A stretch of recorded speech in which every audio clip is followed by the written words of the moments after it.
গুৱাহাটীত মহাৰাষ্ট্ৰৰ পৰম্পৰাগত খেল আস্তাদু আখৰা শিৱকালীন মডাৰ্নিক খেলৰ প্ৰশিক্ষকৰ কৰ্মশালা। অসমৰ 18খন জিলাৰ 40 জন প্ৰশিক্ষক খেলুৱৈ অংশগ্ৰহণ। যোৱা 25 ফেব্ৰুৱাৰী দেওবাৰে নদবমাৰ টাই আহোম সাংস্কৃতিক কেন্দ্ৰত এদিনীয়াকৈ অনুষ্ঠিত হয় মহাৰাষ্ট্ৰৰ পৰম্পৰাগত খেল আস্তাদু আখৰা শিৱকালীন মডাৰ্নিক খেলৰ প্ৰশিক্ষকসকলৰ কৰ্মশালা। অসম আস্তাদু আখৰা সন্থাই আয়োজন কৰা এই কৰ্মশালাত অসমৰ প্ৰায় 18খন জিলাৰ 40 জন প্ৰশিক্ষক খেলুৱৈয়ে অংশগ্ৰহণ কৰে। এই খেলবিধ যোৱা 37 সংখ্যক ৰাষ্ট্ৰীয় গেমছত গোৱাত প্ৰদৰ্শিত হৈছিল আৰু উত্তৰাখণ্ডত অনুষ্ঠিত হ'ব লগা 38 সংখ্যক ৰাষ্ট্ৰীয় গেমছত অন্তৰ্ভুক্ত হোৱাৰ সম্ভাৱনা আছে। অসমৰ বিভিন্ন জিলাৰ পৰা যাতে খেলুৱৈসকলে ৰাষ্ট্ৰীয় আন্তঃৰাষ্ট্ৰীয় পৰ্যায়ত অংশগ্ৰহণ কৰি অসমৰ লগতে ভাৰতৰ নাম উজ্জ্বল কৰিব পাৰে সেই উদ্দেশ্যে এই খেলৰ প্ৰচাৰ আৰু প্ৰসাৰৰ গুৰুত্ব আৰোপ কৰা হৈছে। প্ৰশিক্ষণ কৰ্মশালাটোৰ বিষয়ে সবিশেষ জনালে সন্থাৰ কাৰ্যকৰী সভাপতি তথা প্ৰশিক্ষক দেৱজিৎ গগৈয়ে। একচুৱেলি আমি আগন্তুক আমাৰ যিবিলাক খেল আছে আস্তাদু আখৰাৰ এইটো শীতকালীন মডাৰ্নিক খেল বুলি কয়। এইটো মহাৰাষ্ট্ৰৰ ট্ৰেডিশ্যনেল গেম। যিহেতু এই গেমটো 37 নেশ্যনেল গেমছত ডেমো হৈছিলে গোৱাত আৰু 38 নেশ্যনেল গেমছ যিটো উত্তৰাখণ্ডত হ'ব তাত অহাৰ সম্ভাৱনা প্ৰচুৰ। সেই গতিকে আমি অসমৰ বিভিন্ন জিলাত ইয়াৰ প্ৰচাৰ প্ৰসাৰৰ কাৰণে আমি এই আজি এদিনীয়া ট্ৰেইনিং কেম্পটো অনুষ্ঠিত কৰিছিলোঁ। অসমৰ প্ৰায় 18খন জিলাৰ 40 জনৰ ওচৰা-ওচৰি প্ৰশিক্ষক প্ৰশিক্ষাৰ্থী আৰু এই বিষয়ববী ইয়াত আগভাগ লৈছে। আমি এই গেমটোত যিমানখিনি পাৰোঁ যিখিনি আমাৰ আণ্ডাৰ-14, আণ্ডাৰ-17, আণ্ডাৰ-19 এই খেলৰ যিবিলাক টেকনিক হ'ব বা যিদৰে খেলিব লাগিব সেইবিলাক শিক্ষা দি থকা হৈছে। যিহেতু এই গেমটোৰ স্কুল গেম ফেডাৰেশ্যন অফ ইণ্ডিয়াটো আছে।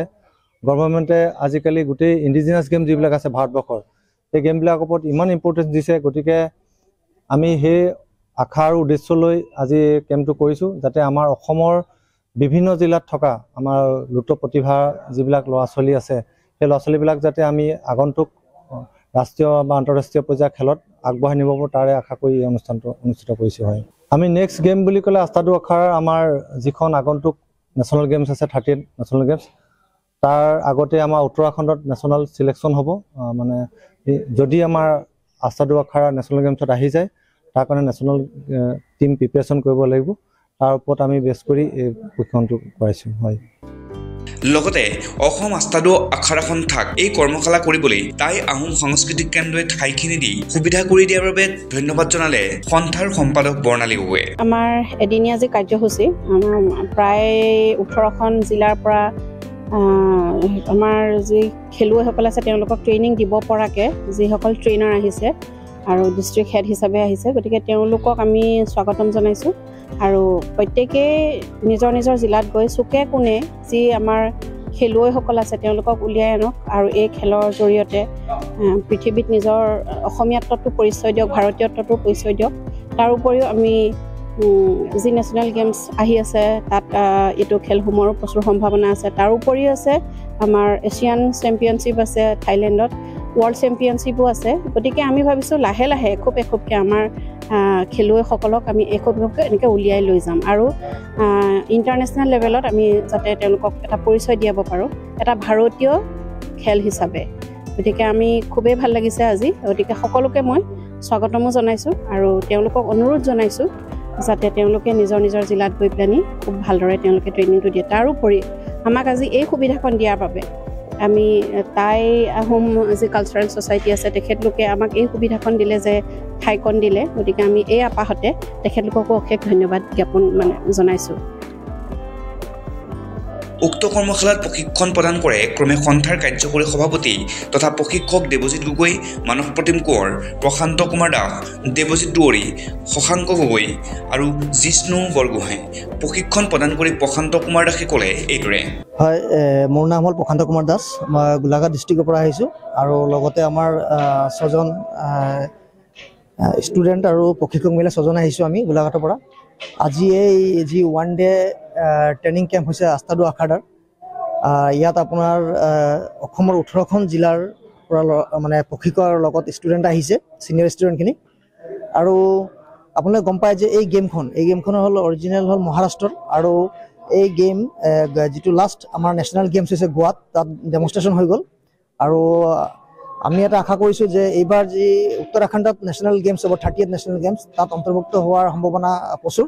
সেইকাৰণে আমি ল'ৰা ছোৱালীবিলাকক ধৰক বিভিন্ন জিলাৰ পৰা মাতি পেলাই আজি ট্ৰেইনিং কেম্প এটা দিছোঁ। আৰু আমি নাগপুৰত আমি 8জন গৈছিলোঁ, গৈ পেলাই তাত মাষ্টাৰ্ছ ট্ৰেইনিং কৰি আহিছোঁ। আৰু আমি যি শিকিছোঁ আমি সেই নলেজটো শ্বেয়াৰ কৰিছোঁ সকলোলৈকে, যাতে আমাৰ যদি কালি নেশ্যনেল গেমছত এইটো অন্তৰ্ভুক্ত হয়, যাতে আমাৰ অসমৰ পৰা এটা ভাল টীম যায়, গৈ পেলাই অসমৰ কাৰণে ধৰক মেডেল বুটলিবলৈ সক্ষম হয় আৰু অসমলৈ গৌৰৱ কৰি আনে, মানে সেইটোৱে আশা কৰি আছোঁ। গোলাঘাটত কেনেকুৱা প্ৰচাৰৰ কথা কেনেকুৱা? হয়, গোলাঘাটত এইটো প্ৰচাৰ চলিছে, কাৰণ মই ট্ৰেইনিং কৰি অহাৰ পিছৰ পৰা আমাৰ তাত মই শিকাই আছোঁ। কিন্তু গোলাঘাট জিলাটো ডাঙৰ হয়, কাৰণ আমাৰ ধৰক তাত চাব ডিভিশ্যন যেনেকৈ বোকাঘাট আছে, আমাৰ ধনচিৰি আছে, মেৰাপানী, ঠিক আছে। তো গোটেইখিনিৰ পৰা কভাৰ কৰিবলৈ কষ্ট হয়, কিন্তু মই ইয়াত কি কৰিছোঁ, গোটেইখিনি চাব ডিভিশ্যনৰ পৰা সকলোকে লৈ আহিছোঁ, আনি পেলাই ইয়াত আজি ট্ৰেইনিং কৰিছে। আৰু ইয়াৰ পৰা যোৱাৰ পিছত আমি আকৌ তাতো মই ৱৰ্কশ্বপ দিম। আৰু মই আশা কৰোঁ যাতে আমাৰ গোলাঘাট ডিষ্ট্ৰিক্টৰ পৰা ভাল ল'ৰা ছোৱালী ওলাব। এই ট্ৰেইনিঙৰ পৰা প্ৰশিক্ষকসকল বা খেলুৱৈসকল কিমান উপকৃত হ'ব কি ভাবে? তাৰমানে চাওক, প্ৰথম কথা হ'ল কি, এইটো আমাৰ এটা ইণ্ডিজিনিয়াছ গেম, আৰু আমি আমাৰ ইণ্ডিজিনিয়াছ গেমবিলাকক বেছিকৈ ফ'কাছ কৰিব লাগে। মই কোৱা নাই বেলেগ গেমবিলাক বেয়া, কিন্তু আমাৰ প্ৰধানমন্ত্ৰী মহোদয় তেওঁ এটা কথা কৈ আছে যে আমাৰ গেমবিলাক বাহিৰলৈ প্ৰচাৰ কৰিব লাগে, যাতে আমাৰ গেমবিলাক বেলেগে খেলক। আৰু ভাল লাগিছে যে নিজৰ দেশৰ এটা গেম খেলিছোঁ, যিটো আপোনালোকে সকলোৱে গম পায়, ছত্ৰপতি শিৱাজী মহাৰাজ তেওঁৰে এই গেমটো হয়। তেওঁলোকে যিটো যুদ্ধত মোগলক যেতিয়া খেদিছিলে, কি ধৰক যেনেকৈ তৰোৱাল ঢাল কি ইউজ কৰিছিলে, সেইকেইটা দি পেলাই এতিয়া স্পৰ্টছত আহিছে এইটো। আৰু ভাল লাগিছে যে নিজৰ দেশৰ এটা গেম কৰিছোঁ, আৰু নিজৰ এটা চেষ্টা কৰিম যাতে এই গেমটো আমি বেলেগত প্ৰচাৰ কৰিব পাৰোঁ, সেইটোৰ এটা আশা কৰিম। কৰ্মশালাত বিশিষ্ট অতিথি হিচাপে আছিল বিশিষ্ট চিকিৎসক দিব্যজ্যোতি কোঁৱৰ, সমাজকৰ্মী তথা টাই সাংস্কৃতিক কেন্দ্ৰৰ সভাপতি সুনীল গগৈ, অসম আস্তাদু আখাৰা সন্থাৰ সভাপতি খিতুবন কোঁৱৰ, লগতে অলিম্পিয়া স্পৰ্টছৰ মুখ্য সম্পাদক উদয় বৰগোহাঁই। সমাজকৰ্মী তথা টাই সাংস্কৃতিক কেন্দ্ৰৰ সভাপতি সুনীল গগৈয়ে এই পদক্ষেপক শলাগ ল'লে এইদৰে। হয়, মই ক'ব লাগিব প্ৰথমতে আমাৰ প্ৰশিক্ষক দেৱজিৎ গগৈ দেৱক এই পোনপ্ৰথমবাৰৰ বাবে আমাৰ গুৱাহাটীত আমাৰ এই নটবমাৰ অঞ্চলত যিটো প্ৰশিক্ষণৰ কাৰ্যসূচী লৈছে, এইটো সঁচাকৈ আমি বহু আনন্দিত হৈছোঁ।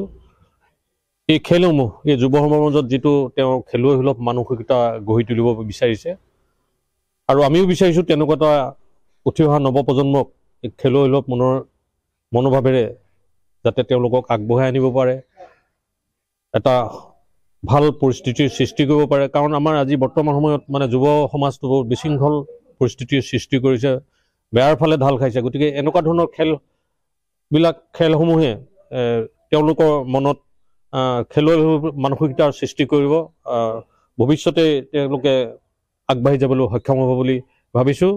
আৰু শেষত এই আস্তাদুৰ আখাৰাৰ ভৱিষ্যত উজ্জ্বল কামনা কৰিছোঁ। বিভিন্ন ঠাইৰ পৰা অহা খেলুৱৈসকলে কৰ্মশালাত উপস্থিত থাকি মনৰ ভাৱ প্ৰকাশ কৰিলে এইদৰে। মোৰ নাম জানিম পাৱে, মই লখিমপুৰ ডিষ্ট্ৰিক্টৰ পৰা আহিছোঁ। ইয়াত যিটো ট্ৰেইনিং হৈছে, ট্ৰেইনিঙত খুবেই ভালদৰে শিকাইছে, ভালেই লাগিছে। ছাৰহঁতে আমাৰ কাৰণে বহুত কষ্ট কৰি আছে আৰু ভালেই লাগিছে। আৰু লখিমপুৰৰ পৰা আমি 2জন আহিছোঁ। হয়, নমস্কাৰ, মোৰ নাম শ্ৰী দীপা ৰংপী, মই কামৰূপ মেট্ৰ'। ভাল লাগিছে, ধুনীয়া। আজি এদিনীয়া কাৰ্যসূচী আছিলে, তাৰ মাজত আমাৰ গোটেইখিনি যিটো ট্ৰেডিশ্যনেল মাৰ্চেল আৰ্ট ইণ্ডিয়ান, সেইটো গোটেইখিনি শিকোৱা হৈছে। নমস্কাৰ, মোৰ নাম ফিজা আৰাফা, মই নলবাৰী ডিষ্ট্ৰিক্টৰ পৰা আহিছোঁ। আৰু ট্ৰেইনিং ভালে লাগিছে, বহুত নতুন নতুন বস্তু শিকিব পাইছোঁ, বাকী আৰু ভালে লাগিছে। অনুষ্ঠানৰ শেষত প্ৰশিক্ষাৰ্থীসকলক সন্থাই প্ৰমাণ পত্ৰ প্ৰদান আৰু এটাকৈ মমেণ্টাম আগবঢ়ায়। প্ৰশিক্ষকৰ এনে কৰ্মশালাৰ জৰিয়তে অসমৰ বিভিন্ন জিলাৰ খেলুৱৈসকলক প্ৰশিক্ষণ প্ৰদান কৰিবলৈ সুবিধা হ'ব, আৰু লগতে অসমত প্ৰতিভাৱান আস্তাদু আখাৰা খেলুৱৈ জন্ম হোৱাত সহায়ক হ'ব। ভিডিঅ' জাৰ্নেলিষ্ট ধ্ৰুৱৰ সৈতে ভাৰ্গৱ বৰাৰ প্ৰতিবেদন, অলিম্পিয়া স্পৰ্টছ।